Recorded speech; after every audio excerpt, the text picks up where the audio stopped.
Good morning. I'd like to thank my siblings for this opportunity to talk about my dad, and thank all of you who've taken the time to come and remember him. I see a lot of familiar faces I've not seen for years, and look forward to hearing your stories about how he touched your lives as a kind uncle or cousin or kind boss.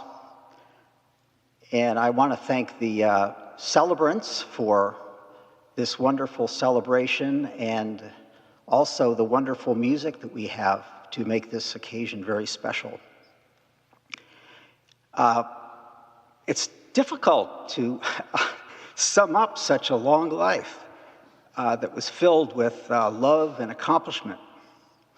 What I'd like to focus on in my comments is how I see his life as a successful struggle to overcome adversity in making a life for himself and his family that was filled with love and meaning in spite of the challenges that life threw at him. As most of you know, my father lost his father, Charles H. Jays, when he was only 11 and when his father was only 39. And as many of you know, that he was buried on my dad's 11th birthday. My dad has told us many times that everybody forgot about his birthday except for one kind neighbor who remembered and bought him a toy airplane.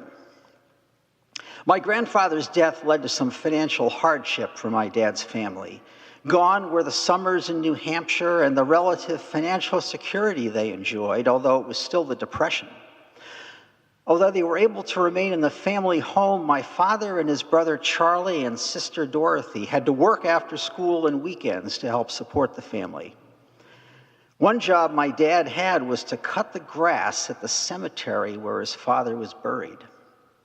Despite these difficult beginnings, we all know that Dad found a way to have a relentless optimism and a wonderful family life. My mom, Dot, became the perfect partner for him, and they had the dream from the start, my mom said, for having a large, happy family, a life he wanted for himself as a boy.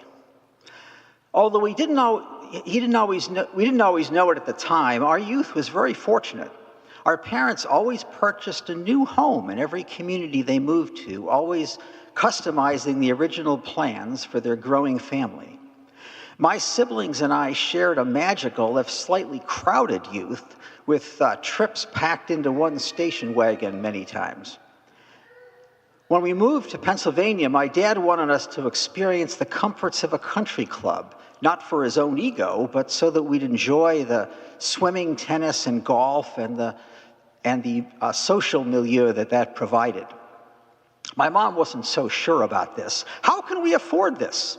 The Lord will provide, he would say with his customary optimism. My mother thought the country club people were sometimes too big for their britches, and come to think of it, I think she was right about some of them. We didn't need country clubs in Somerville, she said. Despite his relentless optimism, this had to end as the oldest of us had to go to college, educations that he made great contributions toward. Think about his filling out financial aid forms 8 times 4 years. How did he make all this happen? This is where the relentless optimism comes in. He would always say the Lord would provide when my mother worried about these plans and expenditures. Another related expression was, it's only money when faced with a huge tuition bill or a big car repair. He also had this conviction going to crowded music events like Esplanade concerts. There's always a seat available near the front.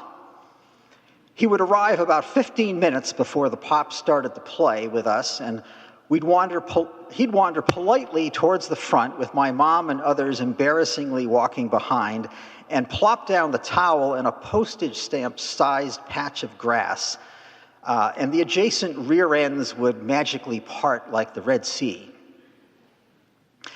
It wasn't all easy. With the death of my brother Michael, our family was dealt a serious blow, and he, along with our mom, showed us how to grieve and then to find meaning in our lives after this family tragedy. Michael's death brought us together in a way that nothing else ever could. My parents began to plan extended family weeks at Bethany Beach, Delaware, every year, renting several adjacent cottages where the explosion of grandchildren, 23 eventually, all got to know the strength that they could continue to draw from being part of this amazing extended family, unlike most of their friends' families. My parents moved to retirement homes that could host the grandchildren. Mashpee in the summer, Marco in the winter. Dad continued a productive life in retirement, doing taxes for many relatives, volunteering at St. Vincent's and golfing with grandchildren, sons-in-law, and his buddy Bernie. Reflecting on life in retirement, he says he never knew how he had time to work. A great lesson for all of us approaching that time. Later, after Mom died, Dad showed us how to manage widowhood, finding independent pleasures and enjoying time with the family. He continued to host our families at each retirement home. He also showed us how to adapt to aging. He found other pleasures when walking around the golf course was too difficult and eventually gave up driving after being convinced that was a good idea. That was not easy. He loved his Prius, and it was hard to move on from it. My siblings all pitched in to provide care as he became older. Mary and her husband Tabor watched over him nearly every day for years in his stay at Fuller Village apartment in Milton. Kathleen's and Janice's family would stay with him in Mashpee during their vacation periods, where he could enjoy the grandchildren and get their care. Eileen stayed with him for weeks at a time. Chris did his taxes. Diane watched over his finances. Diane and Rich oversaw the repair of his Marco Island apartment devastated by a hurricane. And Diane, Rich, and with Tabor's help, eventually helped sell it before it was wrecked. The area was wrecked by another hurricane. I, on the other hand, was always in charge of his toenails. I'm pretty good at it. My dad showed remarkable spiritual resilience as his health declined. As Mary would watch over him at Fuller, he always reported being content and enjoyed the comfort of knowing she would always take care of things. In the last month of his life, the first time he ever spent a night in the hospital except for elective surgery.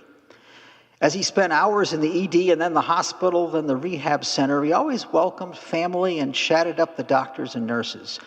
"You have the same haircut I have," he said to a bald doctor at the Beth Israel just a couple weeks ago. That's a line I'm going to remember because I think I'm going to be able to use it. When we were trying to get him to eat something, he offered us food from his tray. I'd say, "Dad, it's egg salad. You want to try some?" "No, you go ahead, Rob." Even as he was tended by my sisters Mary, Eileen, Diane, and Kathleen in his last days, he celebrated their company with hugs and smiles until he breathed his last. Now that he will no longer be there as the focal point of our family's gatherings, you might ask, what happens to our relationships now? Will it be different? In some ways it will, but I'm sure we will take his lessons, his optimism, his faith, a capacity to find meaning, and most of all, love, to find a way to be together with new traditions that we create with all the life skills he has modeled for us. Dad showed us how to make our own meaning and to adapt to what life throws at us. We will thrive.